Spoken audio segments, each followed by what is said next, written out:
today is an exciting show because we are talking about the puss and the power that it holds, power of the puss. There are so many exciting things to talk about and learn about, and I want to know about, and I'm sure all of you want to know about all things puss. And we have some great experts to talk about it.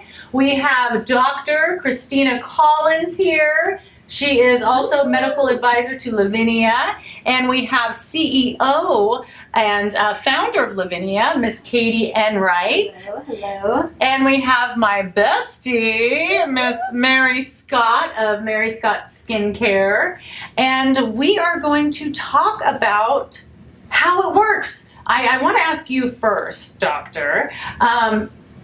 How does the vagina work? I mean, what is there something in particular that makes us tick? I mean, what is the? We want to know all about everything about the vagina. That's actually a great question because I think that, like women in general, I think that our whole sexual organs are fittingly complex, just like we are, and I think it's something that a lot of people kind of haven't had the opportunity to talk about, and then you get to a certain age, you're like, okay, wait, I don't know the word for this and this, and now I don't want to ask because I'm embarrassed. So yeah. It's actually a really good question, and I think that so one thing to think about is we have our whole external female genitalia, which would be like the vulva, the urethra, the introitus, where the penis would enter the vagina. Wait, and hold on.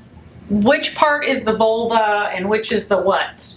Like, what's the vulva? So the vulva is like everything on the outside. Like the lips? Everything on the outside is our vulva. Okay. And then the vaginal canal is this kind of long, strong, muscular canal that leads up to the cervix, which is the lower part of the uterus. So basically, when you start to get aroused, which usually would happen more with external stimulation with the clitoris, these glands called Bartholin's glands start secreting fluid, and that makes the vagina more receptive for a penis. So basically, you start kind of, that's why foreplay is so important for women, because at rest, a vagina is like 3 to 6 inches. Hold on, I'm so sorry. You have to say that one more time so the guys out there that are listening, they hear what you just said.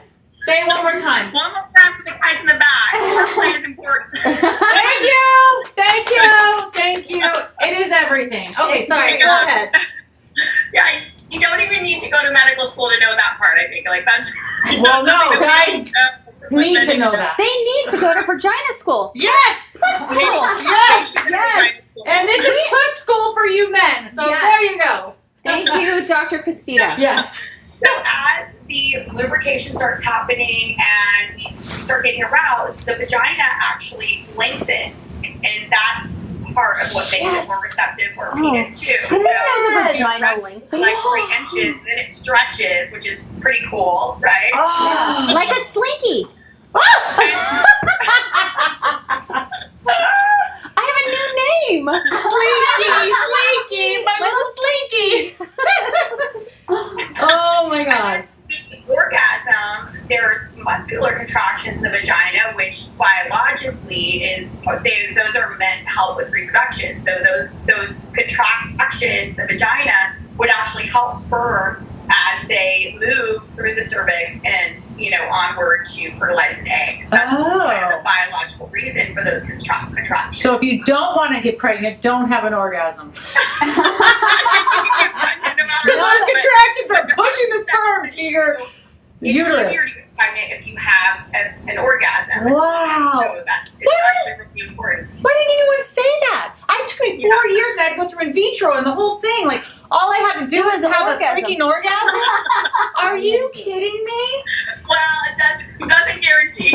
I know, but ladies out there, make sure you do that while you're, okay, never mind, go ahead. And then I would say one really important thing for people to realize is that the vast majority of women, around 80% of women, their orgasm is through external stimulation. And so only about 20% of women say that they can orgasm with penetration alone. That's a kind of so-called like G-spot orgasm, which I think we're going to talk about a little bit later. We can talk about it now if you want. Yeah. but it's the clitoris actually spread. It's like this really cool. It's like if you look at it, okay, this is all new information. This is so by the way. informative. Medical anatomy books thought the clitoris was like this little nub until just recently when they kind of figured out with 3D imaging that actually has these prong roots that go up, inches. And so it kind of goes around. And so it's almost like that part of the clitoris sticking out on the outside for us is almost like the glands of the penis. And then we have this whole kind of rest of the root structure of the clitoris inward. And so it's probably thought that some of these orgasms from penetration, like a G-spot orgasm, has to do with this point which the roots of the clitoris kind of tie around the urethra and go towards the vaginal wall. And that's where that pressure becomes something that can produce an orgasm. So we have like a micro penis, basically. We basically have a full-on penis. Full on. What's considered a micro? How many inches is a micro penis? Oh, I'm just my. curious. So, I can't remember. It's not even an inch. I can't remember exact inches, but I will take an actual micro penis. Yeah. Is like really small. I think like less than like 2 inches. It looks like a belly button. Erect. An outie. Less than 2 inches erect. Yeah, Erect. it's really small. Have you ever Really? looked up a picture of a micro I penis? have, but pictures can be deceiving. And No, This it's was one of the most fascinating things in med school when you find out about this kind I of know. stuff. It's like, so then is it a micro? So then is our I've noticed that like every woman has a story about seeing a micro penis, which makes I've never seen a real one. Have you? No. I've never seen one. You have? Did you date someone with a micro penis? I broke up with him via email, but Oh my god! Like seriously, like it was 2 inches. We shouldn't be joking about this because it's a true was thing. Like 6'4", so I was shocked. And That's the next so day, I sad. broke up with him via email. Wait, was it what's his name? Last name Bobbitt? Was it Lorena Bobbitt, the one that her He ex-husband? does porn now. He got a thing on there. He So aired it on, and now his penis Oh, is so famous. it wasn't and he's a him. porn star. porn star. Yeah, it wasn't him. Well, then maybe some micro penis guy can just sew on an extension. I don't know if it's that That's easy. actually a good. That's pretty sad because there's really nothing. It's a That's true condition. sad. You, We yeah. shouldn't talk about this anymore. I know. It's so sad. You know what? Here's the reality is 80% of the orgasms are from external stimulation of the clitoris. So even if you had a micro penis, you could still please your partner in For a sure. variety of Oh, ways. yeah. And actually, potentially could please your partner more because you're not so focused on penetrating with your dick. Yes. Yes. So there's hope for you out there, micro penises. Yes. It's still good. It's Don't still good. worry. He can do like the grinding. Not everybody's gonna send you an email and break up with you the next day like Dr. Collins. Well, that's what lesbians do that are very involved is What? the grinding of the Scissoring, the yeah. scissor Yeah. kicking. And Scissor they, kicking. and so they How do the you know that, grind- Mary? I know a lot of things. Okay. I know all things puss for sure. Oh, that's right. Power of puss.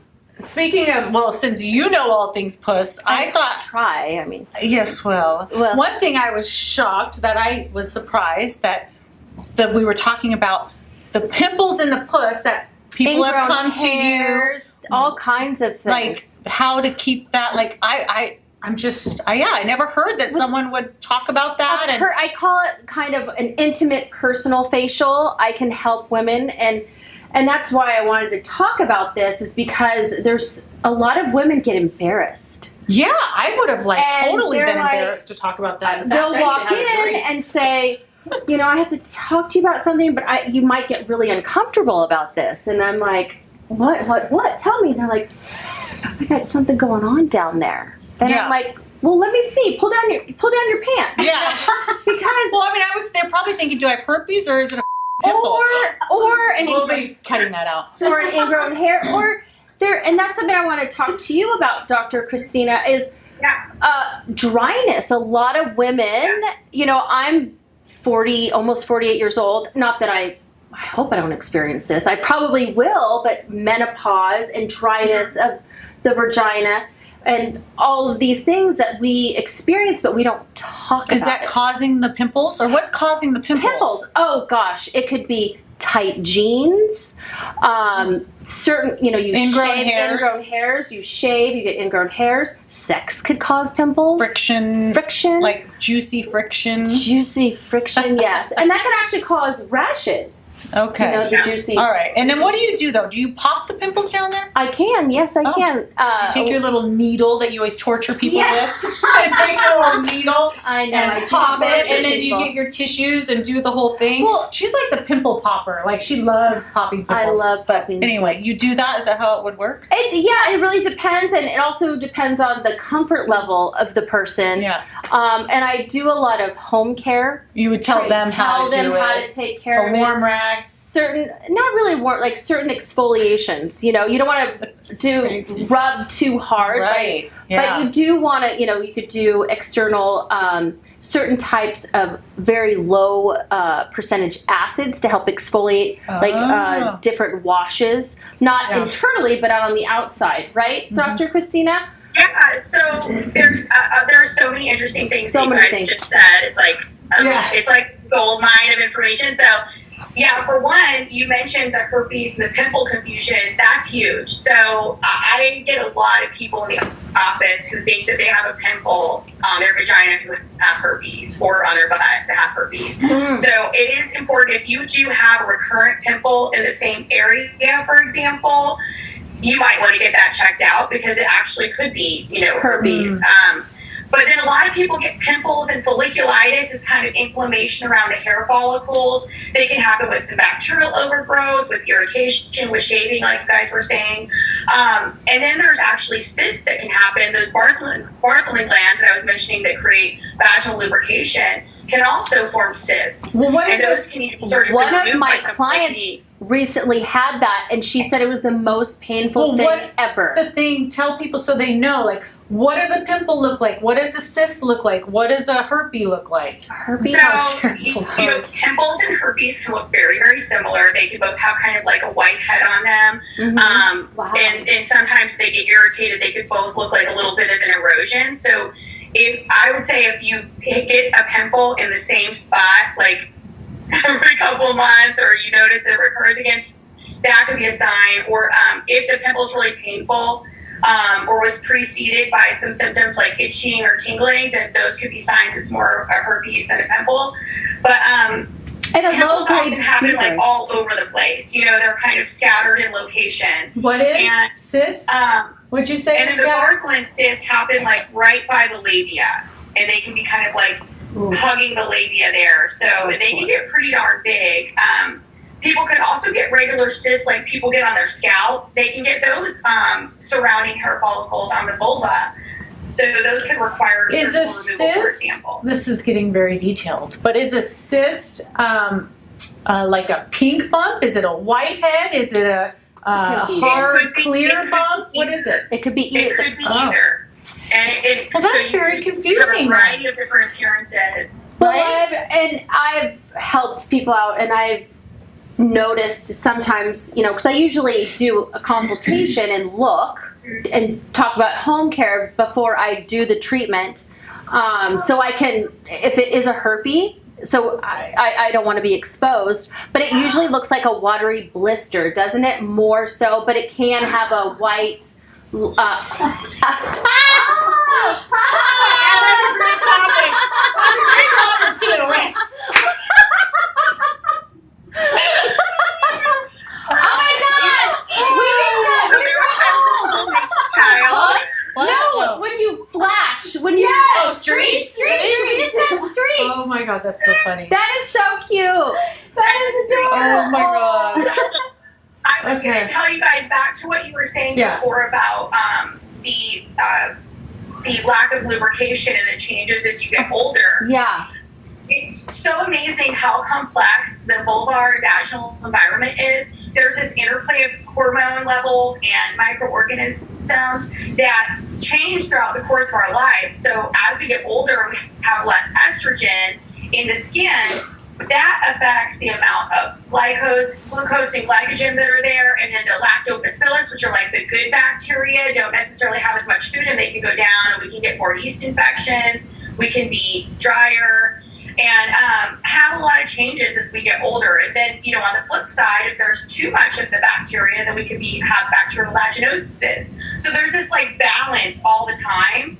And our vagina normally can basically care for itself and balance itself. But at the same time, I think skincare like you're doing is really important for the vulva area, because all of these things are happening and we want to be proactive and preventive. If someone's starting to have certain issues down there, then we want to react with preventative changes in our skincare regimens to combat that, right? So I actually am coming out with a external vulva moisturizer that helps naturally increase estrogen levels to help prevent that over time. Thank you. Okay. Yeah, I want to give it a whirl. Power. Puissance means power in like Old English and French.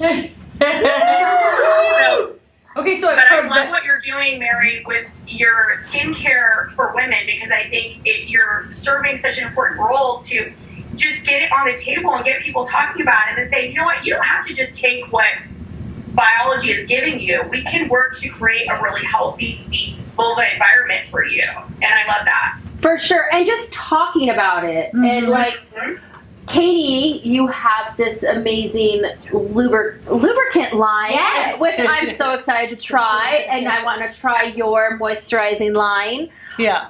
Can you tell us a little bit about that? Yeah, absolutely. So actually, Dr. Kristina Collins is our medical expert. So she kind of helps explain why it works. So she can speak to that in just a minute. But it's a cannabis lubricant, and it's a silicone base, which I really love because silicone is condom compatible. Latex compatible, which is awesome. So you can still have protected sex. And Dr. Kristina Collins, do you want to speak a little bit more about how it works from a professional standpoint, from a doctor's perspective? Of course. I love what Katie's done. I mean, she's spent so much time and energy really perfecting this product and thinking about all the things that are really unique to a woman's vulva, right, and vagina. And I think that she, you know, sat there and said, okay, you know, coconut oil is a problem because it affects the microorganism counts in the vagina. And so many products out there are kind of like just based in coconut oil. So we're not going to do that. And she thought about the safe sex, and she thought about every component, making sure it's really, really healthy and something that women can feel confident in using to improve their sexuality or sexual experience, that is, but in a safe way, which I really, really love. But basically, the product has it has cannabis, and what we know is cannabis has so many receptors to the body. There are these CB receptors, and they're located in the brain. They're located everywhere in our systems, in our pelvis. They're everywhere, and so she's created a product which basically helps deliver that cannabis directly to the receptors that are in the pelvic region. And you know, the hope with that would be to increase circulation, which is one of the effects, to just increase relaxation, sexual pleasure, and our ability to orgasm.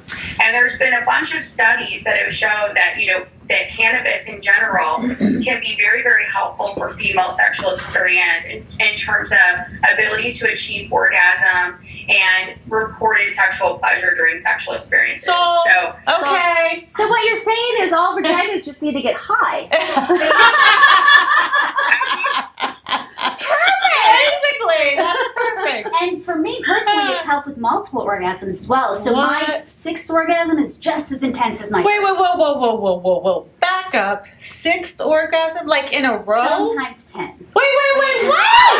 In one night? An all-nighter. Yeah, you gotta hydrate. You gotta mentally prepare for it. Okay, how do you, okay. you guys might need to make a video of your sexual experience. Wait, how do you have a multiple orgasm? Can you please explain so that the men out there know and the women out there know? Sure. How in the heck? I mean, is it like back to back, like you just keep going, or do you take a break? So I need a break afterwards for mine. I just need like maybe how much time? 15 minutes. Oh, okay, so when you say multiple, it's not like boom, boom, boom, boom. So occasionally I can have an orgasm and then a few minutes later have another orgasm. Okay. That's totally achievable as well. But I like to go to the bathroom afterwards because if I don't, I have you don't want to get an infection. You gotta get it out. Exactly. Yep. So as soon as I go to the bathroom and then lay back down, I'm basically ready to go. Yeah.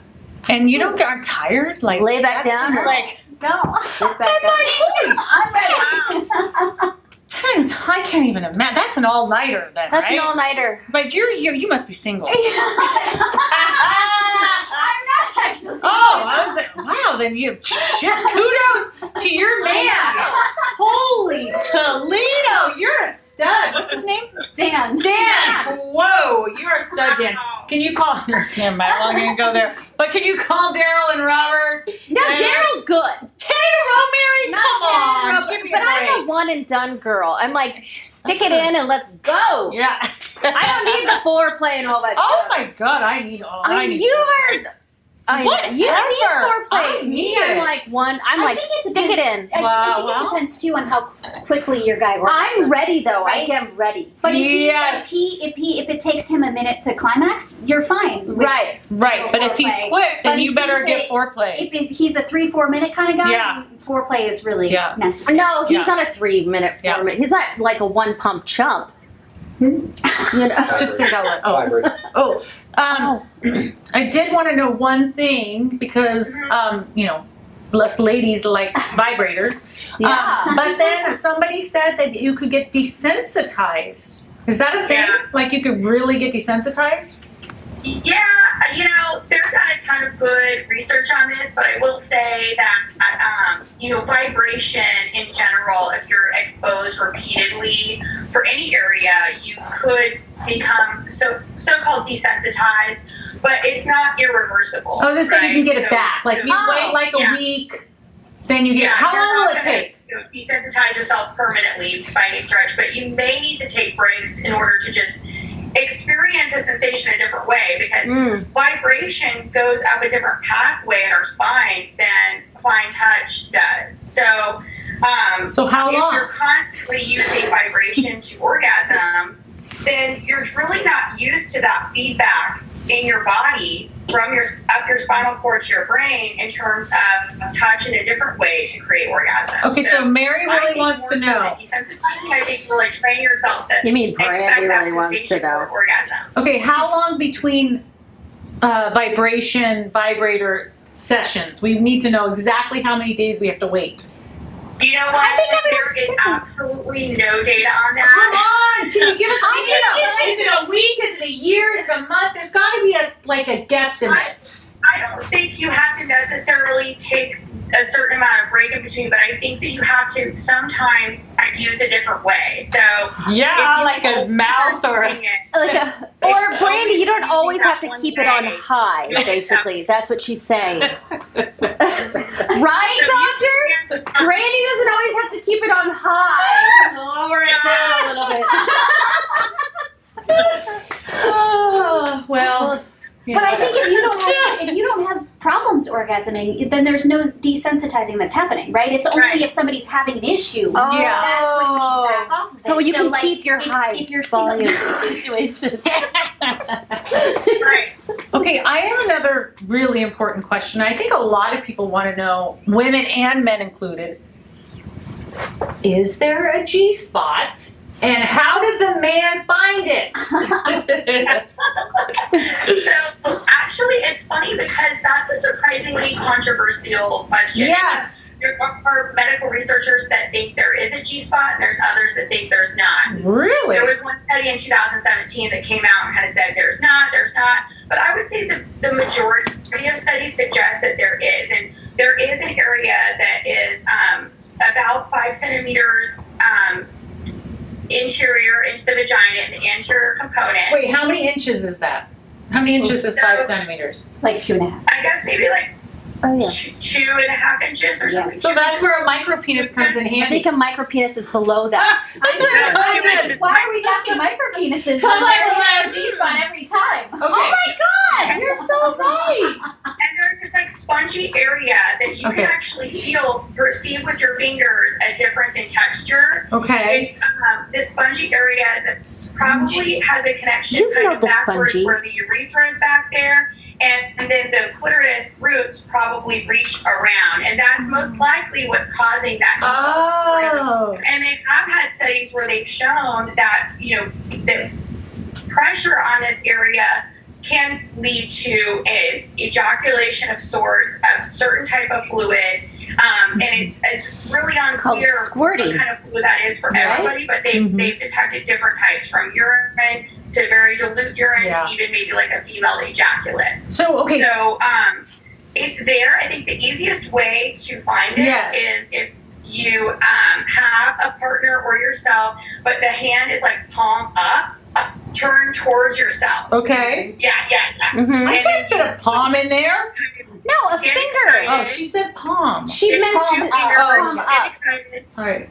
Work your 2 fingers in, and then you want to do like a come hither, like come here. Yes. Oh yeah. Come here. It's and You have to be really flexible. I think that you think it's at the bottom, but it's at the top. I know. I'm doing this. It's at the top. Yeah, you can it's do the it. top. Okay. And a lot of women will feel like they need to pee at first, and you can just keep going through that sensation. And then push on through other the end of that pee. sensation, Or just pee. Who cares? It actually is a little bit uncomfortable because you do feel like you're going to have to pee, so it feels natural to want to stop to it. hold it back. Yeah, and want to stop because it doesn't having to pee, you don't necessarily equate in your mind to having an orgasm, right? Yes. So it's kind of like I know that feeling. I know and that that's feeling. what she's saying when you have to push Just keep through going through keep it. Going. Yeah. Keep going. But can a penis reach there? Because if it's really 2 inches in, how does a penis curve up in there? Or how do you do it? What's the position? The positions sexually that are probably easiest to get to the G spot would be you could do doggy style. It's Yes. a good one for It's my fave. Wait, but when doggy style, are you laying down or are you on all fours? Whichever feels more comfortable to you, but I think probably all fours with your arms lower. Oh, so butt in the air. Like incline. Butt up. Incline. Incline. Okay, and that's then going to there's curve in like there? a missionary position where your legs are closed and his legs are outside of yours. Yeah. Oh, yeah, that's a good People- one. Your vagina will be shorter, but it actually makes it easier for the head of his penis to be in that area. I love Mary, that can one. you get on me and show me? I don't know. Yes. So Okay, just say that again. hold My these tight. legs are closed and his Yeah, is so you're laying open. down, Like a your legs are frog. closed. He's like a frog. Yeah. He's like a froggy. But Yeah, the he's a tighter you frog. squeeze your legs, you'll climax sooner. So push him in like that Suzanne Summers thing, you know. Remember that? Push it in as tight as you can. What's it called? Thigh master. Thigh master. Push it in hard. The thigh master. Okay, so the frog thing, the doggy style, is there any others? What about- Probably like reverse cowgirl. How though? Like, I was thinking you about this the kind of- other night. I don't see, so if when you're turned around, I feel like it's gonna go I'm not on top. this way. No. And the G-spot's you that can way. kind of position your pelvis in the way that you want. Oh. right? Oh, so you can go back You can and all the way forward. forward. Okay. You can Like a go rocking back. chair. So you can kind of get with your body and figure out, What is it okay, called? what Reverse- angle do I need to be in Because to when feel you're that way? on top normal, it won't get there, right? Or, I guess it still could. It could. It's just maybe a little harder from an angle standpoint. They could ask me on my Instagram. They could also ask me through our website with Olavinia, right? Yep. We're going to have a little question answer. Yeah. Yep. Oh, it's amazing. Well, I'm gonna be Ask like, the expert section, and she is our expert. I'm gonna be down there every day, like, my puss. My Dr. puss. Collins, My now puss. this is happening. Now that's happening. What do I do now? And I'll be like, he's in the other room. What do I tell him to do on this side? I'm like, Brandy, I can tell this is you again. I know, right? That's Brandy again. I know, it's Brady. Like, that's so funny. Well, thank you so much, Dr. Collins. We appreciate So nice to meet you. it. Mwah, mwah, mwah. Cheers. Cheers, Cheers. guys. Wish you were here to be the Cheers, best. everybody. Come to Cali. Thank you, thank Katie. you. Katie, thank Thank you. you. Thank you so much for having me. I cannot wait to try Lavinia. Yes. I'm going to try it tonight. I can't. Yes. Oh, wait, I'm with you tonight. Can we try it together? Yes, I have a vibrator. Let's do it! Okay, I just want to get one more tip from each of you. Wait, that's not a penis show. One more. Okay, one more suggestion or what other Puss tip. puss tip, whatever, from each of you on vaginas. I don't know Yes. what to do on Use vaginas. Lavinia for a better orgasm. Yes, that's a good tip. What's yours? Wipe front to back. Oh, that's a great one. That's good vaginal health. And ask a friend. Just ask and talk about it. Let's talk Okay. about your Vaginas. puss. Yeah. Well, thank you guys so much for watching. I hope you learned something. I know I learned a ton of stuff. I learned a lot of stuff. Yes. Yeah. And so if you learn something, share it with a friend, and make sure when you go on my show, you like and subscribe. I'd appreciate it. And thank you so much. Until next time, cheers, ladies. Cheers! Power of the puss!